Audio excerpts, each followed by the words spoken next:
Hi, everyone, and welcome to the One Podcast. Today's guest is actually a friend of mine. We met online, and then we got the opportunity to meet in person at a Dr. Joe event a few months ago. Not only is she beautiful inside and out and very talented, but she has one of the most flowy souls, and she's also got power intertwined with it. So it's fascinating for me to be around her because she's a unique mix of someone I'd never met before. You could meet her and get a vibe of very relaxed and hippie-ish, but you also can meet her and just feel power CEO. And then like today, you're going to see all mixed in with this goddess vibe, and she travels the world. So it's like she's taken a bit of the world with her everywhere she's been and brought it into the personality of who she is. And I love the combination of everything that makes up Samantha Ruberto. So, welcome to the One Podcast. We're so happy to have you here. And I want to jump in and have you tell people a little bit about your background. One thing that I think is fascinating about you right off the top is that you have traveled almost the entire world. You've seen 80 countries. Is that right? Are we on Mhm. 81 now? I'm somewhere in my 80s in terms of countries traveled. And thank you so much for the beautiful introduction. I love it. I love the way that you describe my personality. And the thing I want to highlight with that, that I realized from a very young age, is that we are not our personalities, and our personalities are the parts of ourselves that we get to play with. Hmm. And I have so much fun curating the different parts of who I am. So there is that part that's such a hippie and like barefoot, ecstatic dancing in the middle of the desert or at Burning Man. And then there's the part that's the CEO and like into real estate and loves like online business and all of this. And then there's the part that's like total glam and let's just be spur of the moment, up for adventure, and you'll find me living this beautiful chameleon-like life, honoring what really feels good in the moment. So yeah, for me, I found this life hack, like from a very young age, that's allowed me to blossom into the woman that I feel like I was meant to become on such a deep level. Yes. And I love, I love, love, love, love, love, love. I can't even go to the depths of the love that I have for who I am in this world. And that for me has been worth the journey. And that for me is what I'll stand for, what I'll be a mirror for, the light I want to put to the world is to just encourage anybody else who feels inspired to follow their own unique path, whatever it may be, because all of our paths are so different and perfect and beautiful and like exactly what we're meant to go through. Hmm. Because I know it's on the other side of that deep self reverence and that deep self trust. Ooh. Okay.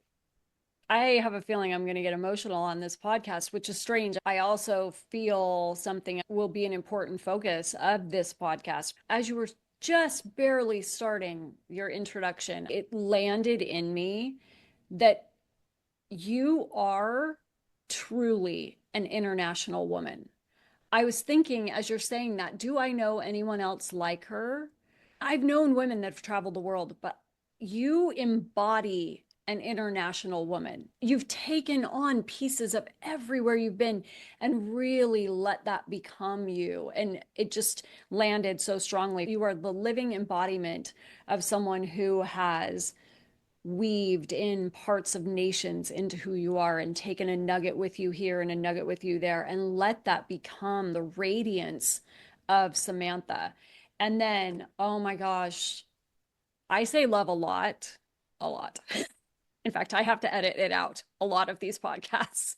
But I have never heard someone say that about themselves with such truth and such conviction and such depth to truly love, love, love, love themselves. And to be honest, I think that's an important part of this podcast and this YouTube is I've never heard someone say that in all my years of living. I've never heard someone say that with such truth and reverence and complete honesty. And there's not an ounce of arrogance to it. How did that happen? I'm sure there are people that want to know that. The thing is, Lisa, is that it feels so good. And the feeling that I have within that I'm touching and the way that I'm expressing this is so simple and so pure. And it's not something that I always accessed. Mm-mm. And that's why for me, I will be like a light for it Yes. because deep down I knew, like deep down underneath all of my stuff. Like when we're born in this human experience, we all have human stuff that we have to navigate and stuff that we have to go through. And lucky for me, my hard years were in my late teens, early 20s, my like very dark room hard years. And then by the time I was in my early 20s, I started building myself up in real estate, but by societal standards. Mm-hmm. And being the Capricorn that I am, hardworking, go, go, go, getting stuff done, the boss babes CEO part of me went and I climbed the corporate ladder fast. So I was about 10 years ago, when I was 27 years old, maybe 11 years ago, when all of a sudden I attained a level of outside success, like what the world told me that success should be.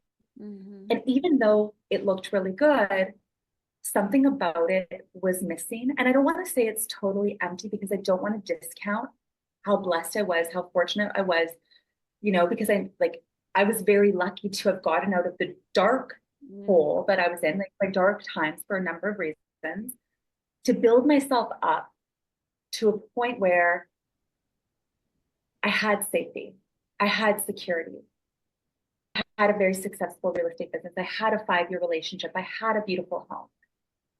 But even amongst everything that I built, something deep down within my heart, there was a whisper there, like the tiniest little faint breath of a whisper that told me there's more. Yes. And it's not the illusion of this stuff, even though this stuff is good, it's something else. And I look back at the past 11 years of the way that I've chosen to live my life. And I'm so grateful for the courage that younger version had because she had the courage to step back from that life, which is scary. For anybody who's at a point where you're built yourself to a certain extent and you look and you're like, I don't really know. It took a lot to actually make that move, Mm-hmm. but it was the best move, best move because little did I know at the time that I was about to embark on this decade-long journey that led me to this point where I can look at you now and I could like truthfully say, wow, Yes. I get to live this life as me. Wow. I love, I love, love, love, love, love who I am in the world. All the time. It doesn't go away. I'm just like I look around and I'm like, my heart is so open Mm. everywhere. And it's the best. As I'm listening, I feel like there are going to be a couple stronger categories of listeners or viewers. There's those that are just barely beginning that journey of self-love, that self-love is just not even a comfortable word. And then there will be some that have not explored the depths that you have. I feel like there are some that are just beginning their journey, like you were discussing, where you started the turning point, where you've gotten to a successful place in your career or in your life, whatever the vision was of what you wanted to create. And then there is this level of, I always describe it for me as dissatisfaction. I thought everything was going to be blank.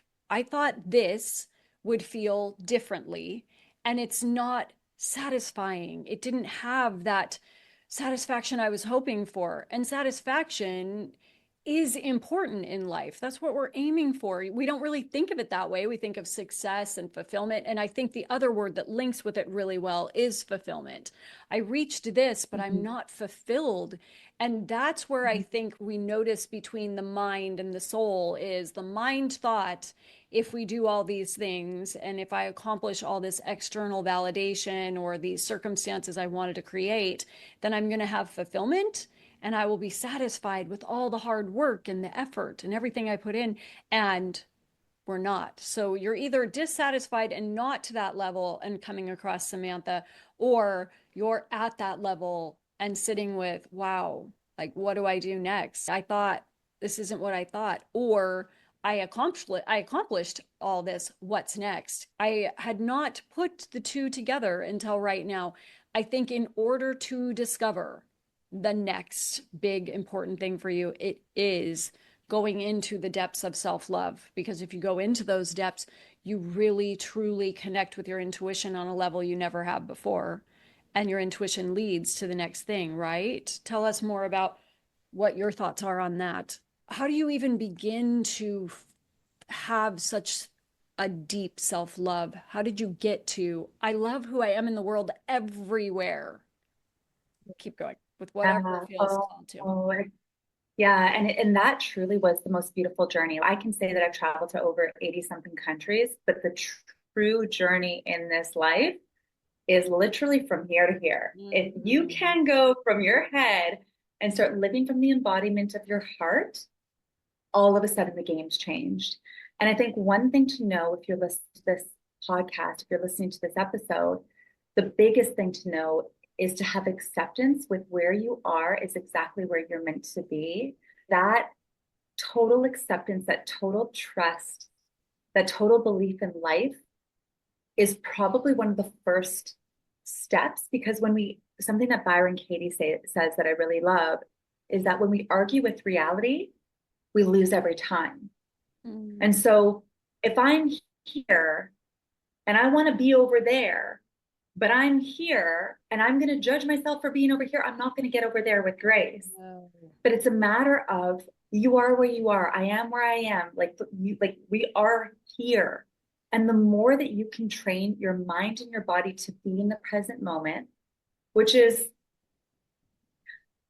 I want to say it's one of the most challenging things to do in the world, yet it's also the easiest thing to do in the world. When you learn the tools and techniques and piece things together to bring your mind and your body together as one in the present moment, then all of a sudden you can drop down into the portal of your heart, and that's where you'll listen to the whispers of your soul. And so when I think about intuition, I've really broken it down into that model: mind, body, heart, soul. And it has to work that way Mm-hmm. because most of us in our busy go, go, go life, or anxious thoughts, worried about the future, hung up on the past, all of our energy is just like a ping pong ball, just in our mind, in thoughts. So the and literally, and so that's happening, and your mind's hung up on the past because you haven't processed and really healed, let go, or released, or done deep healing work, which I'm a huge advocate of. You've got to do this piece in order to bring yourself here. Then you're going to project your past onto your future. And then you're just going to live in this loop of dissatisfaction Mm-hmm. because everything you this feeling of separation or feeling like you're not enough or feeling like you're not worthy because you haven't gone through that process of going through and bringing the mind to the present moment. Mm. The second piece, so awareness is the first step. Yes. The second piece, and this is so important, and this is where I see a lot of people who've done a lot of personal development work, worked with a lot of coaches, read a lot of books, but then they still feel like, okay, I know what my problems are, but I feel like I'm stuck. I know what I have to work on. I know, and I've done this, I've done this, I've done this, but the patterns keep coming up. That is because, and Dr. Joe Dispenza will say that the body is the unconscious and the body will keep the score. So until you've actually released the energetic and the emotional patterns, your feelings from your body, even if you can rationalize and understand what's going on from a mental place, all of a sudden, when you're in a situation, you're going to get kicked, And emotionally and energetically, you're going to get hijacked in situations Yep. and you're going to find yourself in a loop or a pattern, or someone's going to trigger you. And then you're going to go through this whole emotional upheaval that is just a sign. Like for me, if that happens and that you can relate as you listen to this, I always tell my clients, amazing. Like this is actually giving us gold for inner work gold because it's showing us where some of the energy within your body is looking to get moved. And that's where deep somatic work, breath work, work, embodiment practices, nervous system regulation, unconscious work. And this is why being guided with a practitioner, because is really important, I believe, for these type of experiences. Psychedelic therapy, psychedelics are amazing for that because the ego wants to keep you safe and the mind doesn't want you to go there because this is the unknown. Yes. Sometimes we're so used to living with our patterns and think we are the way that we are, that if you're somebody who identifies as being shy and you have that story like, oh, I'm shy, or oh, I'm this, or oh, I'm that, the idea of being outgoing, or the idea of making the first move, or the idea of traveling across the world alone isn't in the idea of your identity. So Yes. then your mind will give you all the excuses to pull you back from an amazing opportunity that could change your life. Yes. So if you do that work, if you do the identity work, you release it from your body, then all of a sudden you're going to start saying yes to more things. You're going to start hearing the whispers of your heart more clearly. You're going to hear your intuition speaking to you, and you're going to start building that self-trust. And I think for a lot of women specifically, and even men, like building that self-trust back up, Yes. that truly is the key to confidence. And that really is almost like the precursor to that deep self-love. Mm, I agree. And I think as you're saying that, one thing that people could do right now, and I'm sure some already are unconsciously, one thing you can start to do is consider what are the things that I've wanted to do that I've held myself back from. You're going to think, oh, I know what she's talking about. The minute you said, if you consider yourself shy, I've always considered myself shy. I was always more introverted. And yet I used to challenge myself, okay, in this situation, what if I showed up as extroverted? What if I tried that? And I used to love to move because every time I would move, I would think, no one knows me. I get to reinvent myself however I want. I can bring the things that I love about myself and I can try on new things. And so for a lot of us, we have accepted or settling into this is my identity. You can choose to try on some new things. So look at the parts of yourself, contemplate today, okay, what parts of my identity did I think were settled, were put in stone? This is the way it is, this is who I am. And would I want to try something different? That will, one, like she just said, start reconnecting you to your intuition. And one thing that landed right as you were saying that is it connects you to your intuition, to your heart. Then you start listening to that. And confidence, when you are acting from a place of this is my desire. Let's go to my example of being introverted. So if I'm introverted, but I decided I want to be extroverted, I can do that. And then I'm acting from a place of this is what I want. And I'm going to experience more confidence because I'm acting on what I'm choosing. So even if there are experiences in your mind, or for the listeners or viewers, if there are things that you've wanted to accomplish, places that you've wanted to go, like she was saying, she's traveled the world solo. A lot of people, that's too scary, too frightening. There's no way I would do that. But acting upon the desire of your heart, your confidence will automatically start to grow. It's in there waiting for you to act. And when it does, it's like, thank you. Thank you. I'm here with you. Let's go. I got you. And I think we do it the opposite direction. We think, I'll take action when I feel more confident in it, when I feel more confident that I can do it, without recognizing your soul, your spirit, your heart wants you to follow the desires in there, and it will come with you in support with the confidence. Oh, this is so great. So you built an entire business and program and everything based on all this somatic work. And taking people from helping them with the wounds that they have deep inside, getting to know their bodies, and you developed a thing called soul surgery, which I love that name and I've experienced it. It's amazing. So tell us a little bit about how that helps people and how that works. Yeah. Oh my gosh, I love it. And for me, okay, so a philosophy that I have that all of my clients will always end up embodying too is that life is always working out for us, Mm-hmm. even when we think it isn't. So that's one thing. When I work with clients, we look at what's happening in your direct experience because life is always going to give you a perfect mirror of what your next step is, where you're meant to go, the direction you're meant to grow. Like the evidence and the clues are all right in front of us, but sometimes we can't see them because our mind and our ego is trying to keep us where we are and trying to keep us safe and trying to protect us. It's Yeah. coming from a place of love, but it's not necessarily serving our most expressed version or the woman or man that we're meant to become. And Yes. so with clients, I'm very much an advocate of feeling good in your body. And I know just how much, like how I was to go back, like that deep, deep, deep self love has come from a feeling so deep within my body through the work that I've done that I want to help other people access that in their own way. So when I work with clients, the cool thing about it is that we're always working with the present moment. And I never even know what's going to come up because it is intuitive healing work. Yes. But the one thing I just will say, and the way I'll describe it, is every single session will feel like Christmas.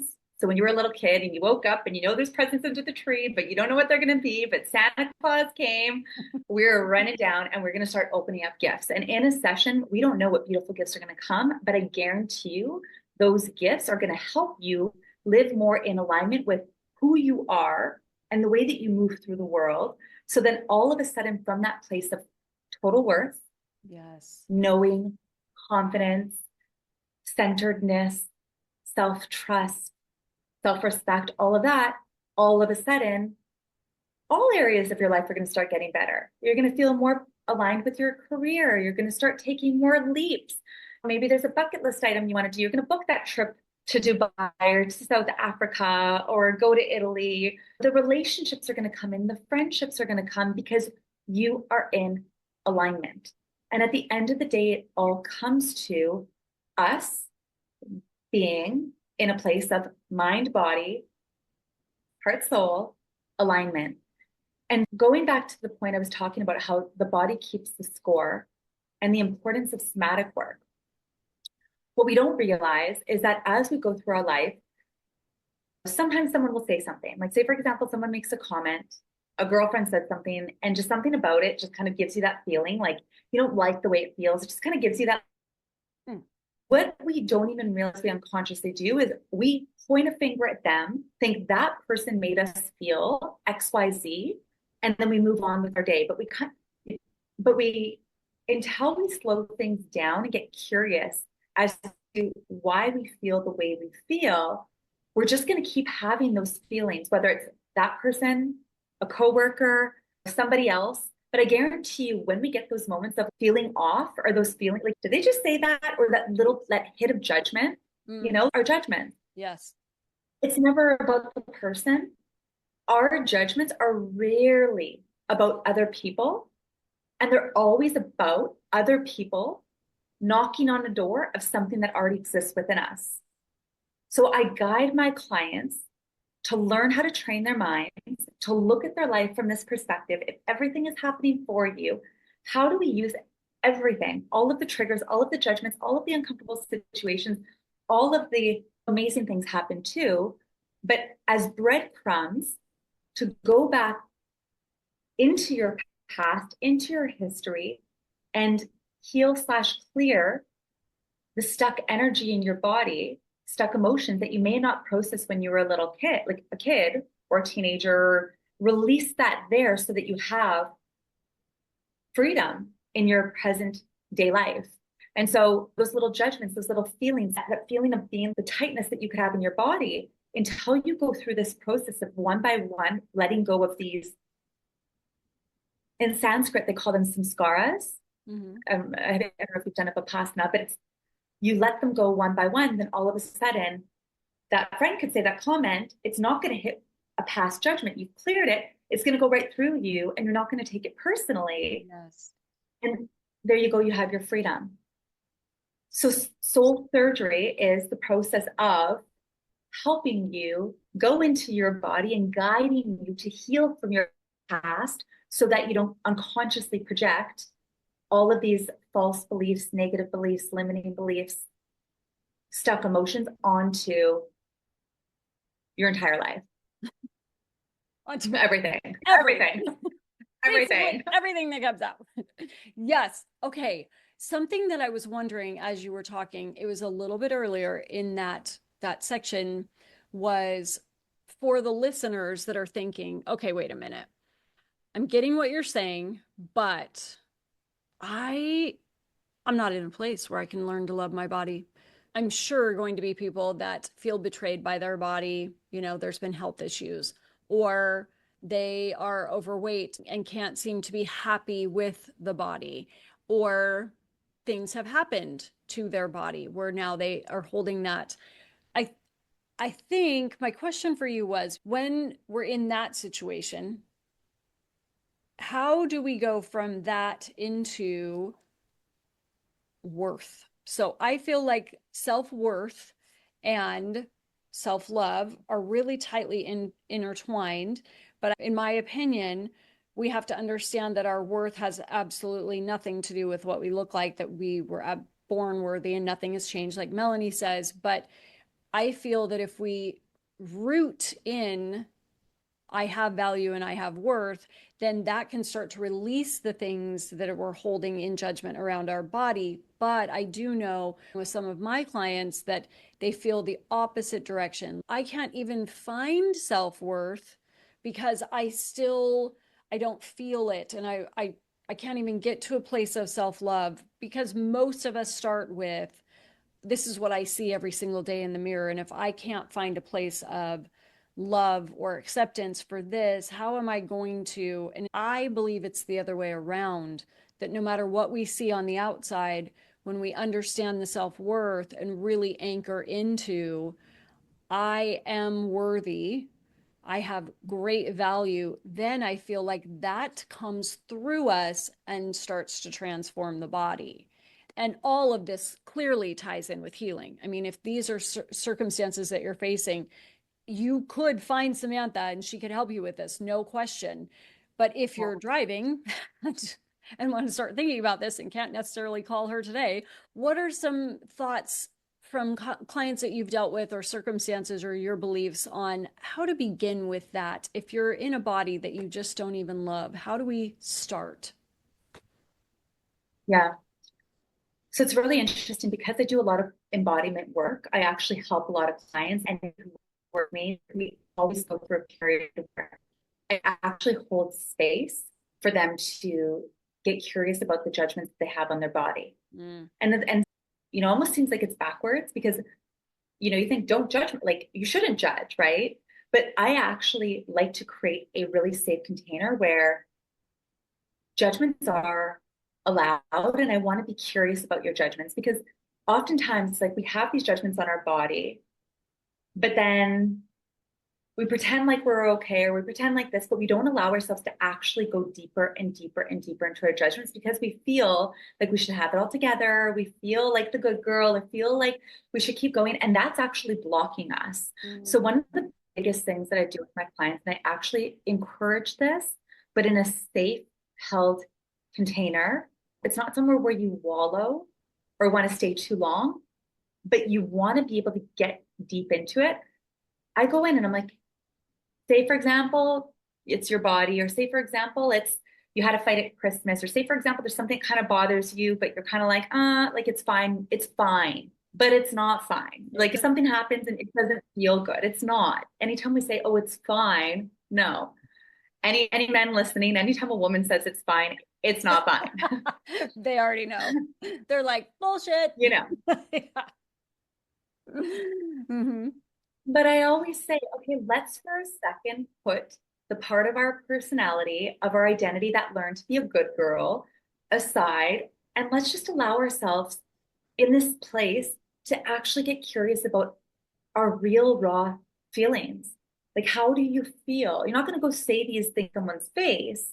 You're not going to go say it, but go deeper and deeper and deeper and deeper. And I would suggest getting a piece of paper and a pen and just writing out all of those judgments, because right now, those judgments, whatever they may be, they could be circling around your head and they're taking up free real estate. Like the most precious real estate is your mind.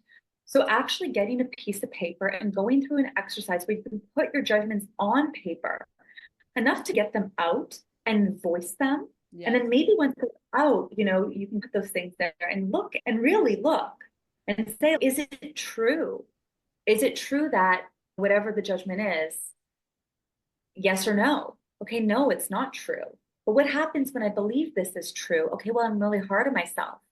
I wallow, I beat myself up, I get mad. It's all a game of awareness.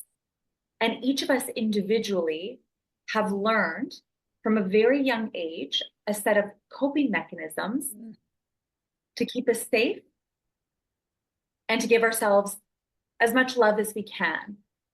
But we don't realize just how these coping mechanisms can get triggered in our day-to-day life and hold us back from, again, living our most expressed version. Yes. So say, for example, I know we're talking about the body, but I'm going to go back to the it's fine thing, because I feel like it's so relevant to so many women and men, but women especially. Sometimes you say it's fine, but someone does something and it really hurts you or bothers you. But then all of a sudden you avoid the person, or all of a sudden you're kind of there, you're not there. All of a sudden there's some passive aggressive remarks, or all of a sudden, it's fine. But then there's a scorecard in the back. Months pass, and then all of a sudden something happens and bam, you drop it. And your partner's like, where did this come from? What? Yes. Right? Yes. I can actually feel listeners laughing when they hear this, because we've all been there. Oh, it's fine. And then note to self, chink, put that on the scorecard and we'll just tuck that away safely for later. And then sure enough, it comes out. That's sorry, truth. But the more that you can have awareness to the mental stories, to the judgments, and then release the body, there are techniques you can learn. And this is something, we're not born with this. This is something I've invested so much in myself and piecing all this together to understand how to do this. Yeah. And I know the immense value of being able to process thoughts and emotions basically on the spot now. Like I'm so quick, something triggers me, to feel the trigger, to drop into the body, to feel it, to release it. Like it's almost like at light speed now, that something that used to in my past feel like a car crash and would take me like weeks or months to get over. Now it's within like max a couple of hours. I can drop in to that and do this inner work.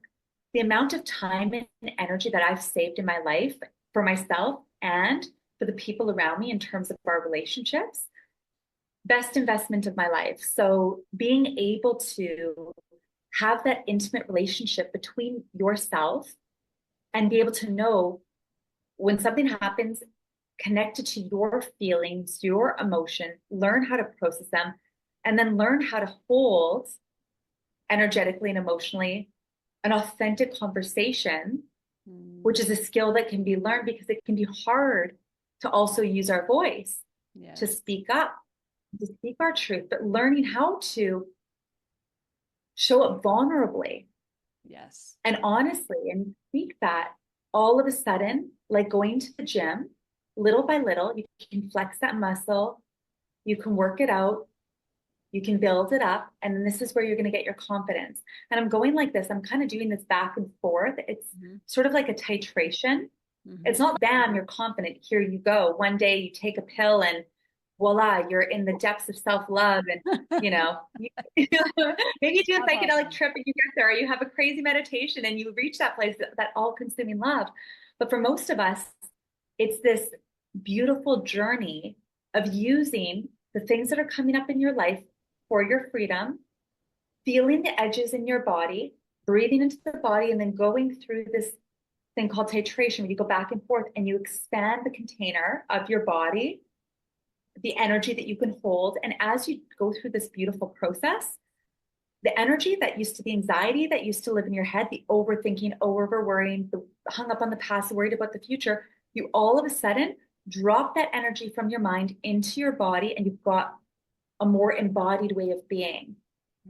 And as you move through the world with this embodied way of being, this is going to be your superpower, especially as a woman. Mm-hmm. You get that feeling of your presence is here, you're in your body, you're connected.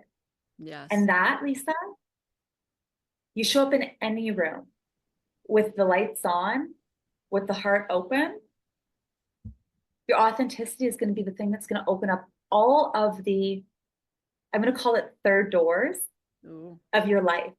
Ooh, I like that. Have you read the book, The Third Door? No. What is the third door? Share that with us. I'll share it very quickly. It's an amazing book.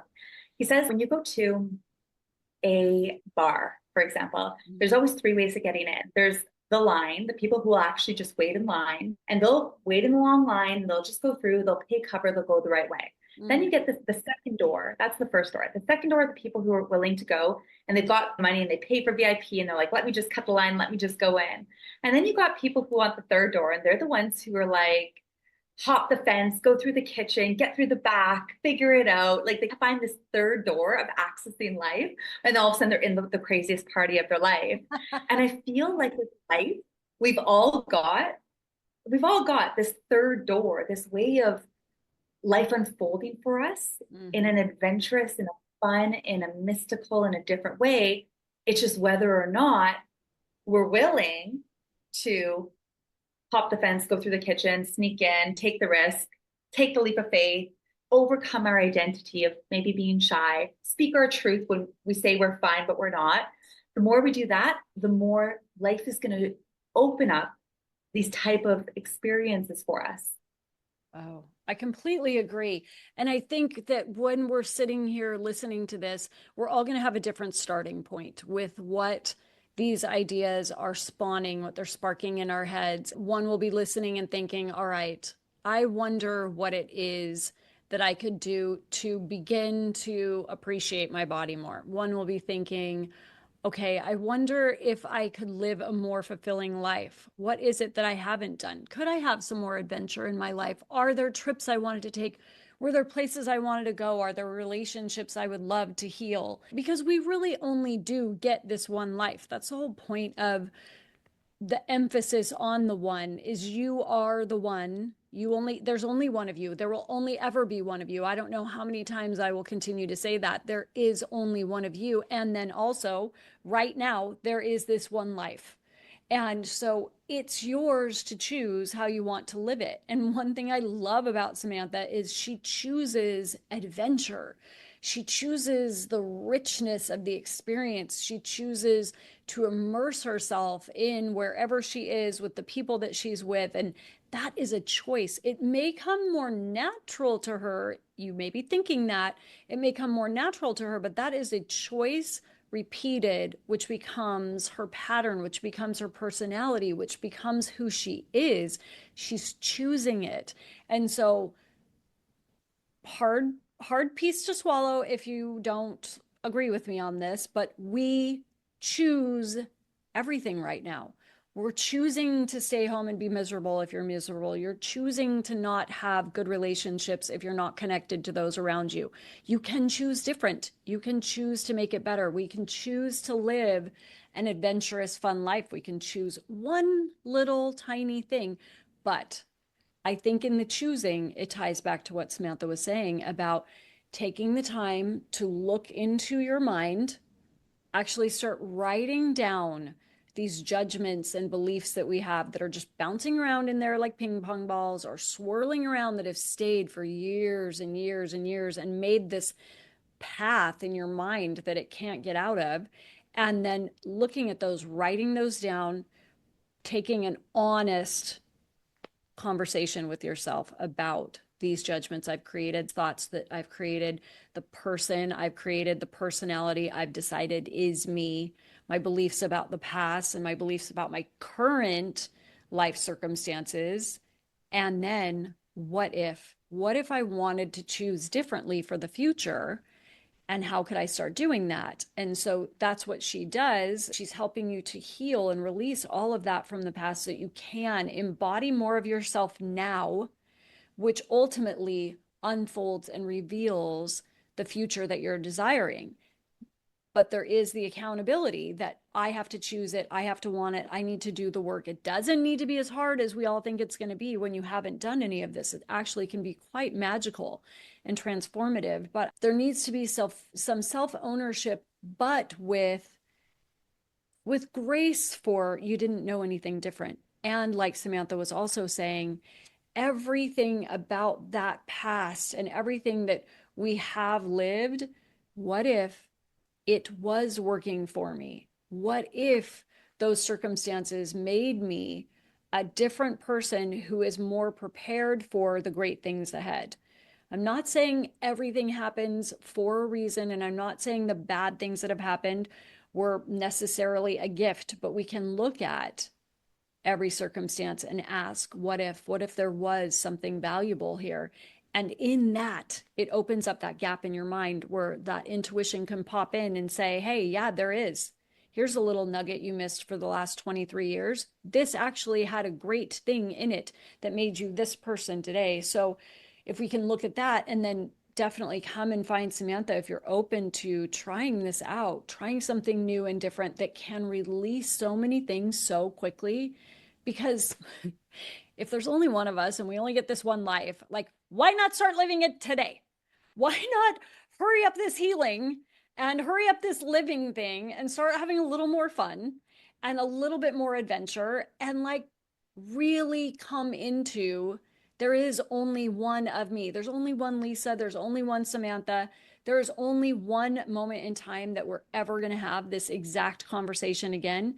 And there's only this one moment in time that you guys are coming across this for the first time. I hope you listen to it again and let other things sink in. But this is a moment. So why not act on it and then start creating more moments intentionally from that place of your heart's desire, your heart wanting to be more fully present in every moment. I'm loving this. I know that we can't keep you forever, but is there anything that you're feeling really that you feel like a listener might need, that a viewer might need to be hearing before we wrap up? Mhm. Yeah, it's so beautiful. And I love the way that you articulate and reflect back because it's just taking the point and going deeper and deeper and deeper. And if there's anything, like anything that is more important than this is it. Like how we feel in our skin with who we are and how we show up. Think about the interest on this.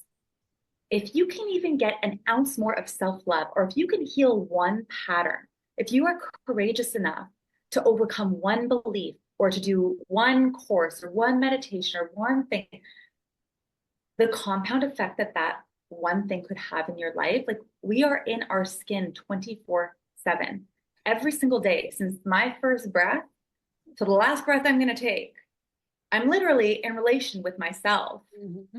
What is more important? Yes. Tell me, what is more important than how I feel or how you are going to feel when you're in this beautiful body that you've been given?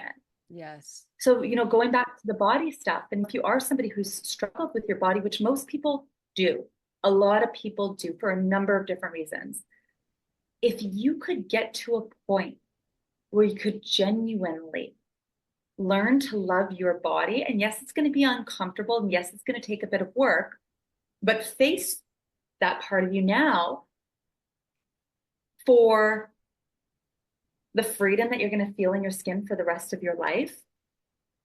Because we're sort of at a fork in the road. It's either we continue down the path that we're on, and I could have easily, because I was there, I had a very challenging victim mindset, very, very, very hard years when I was younger.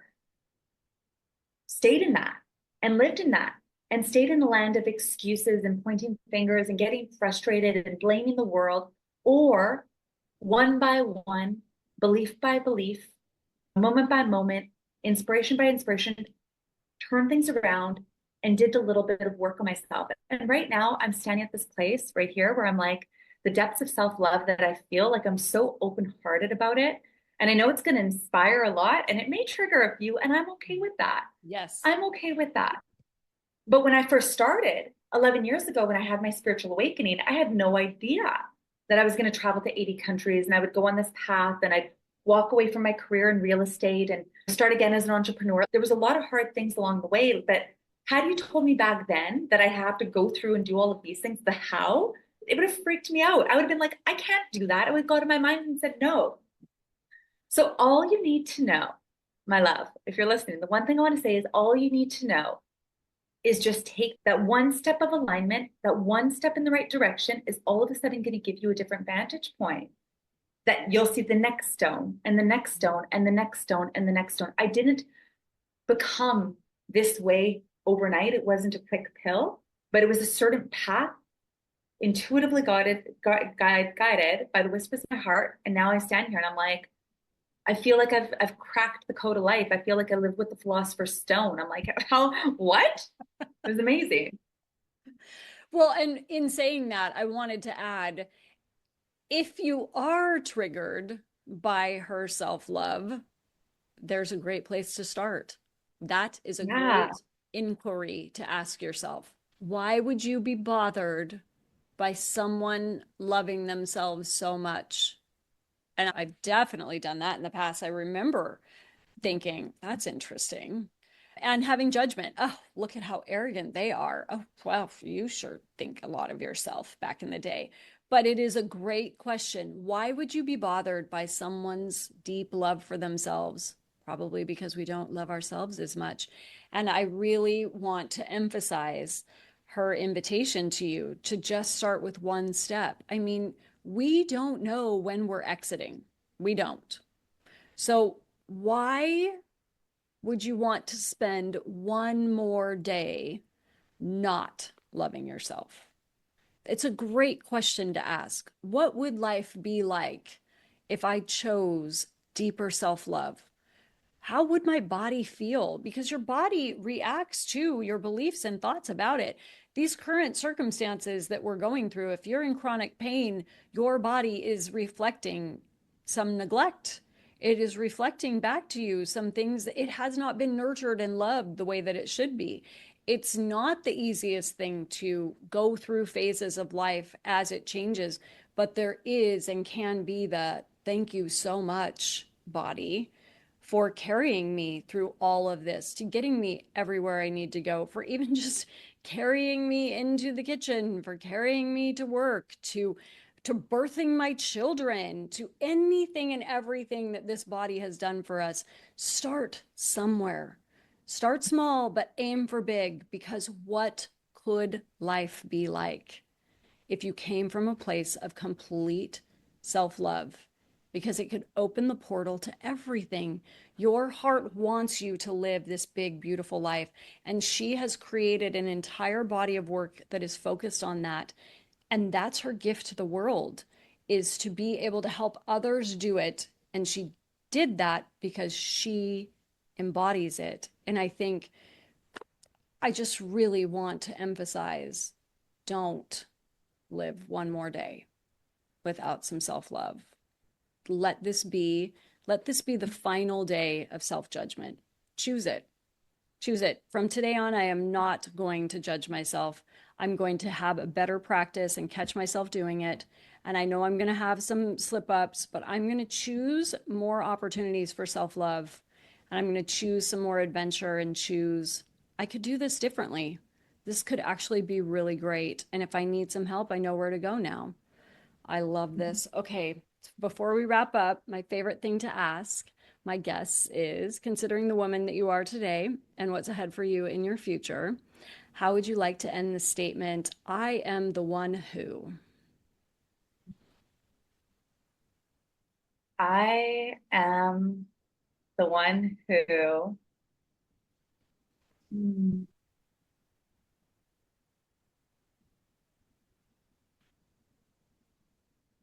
Do you know what comes through for me?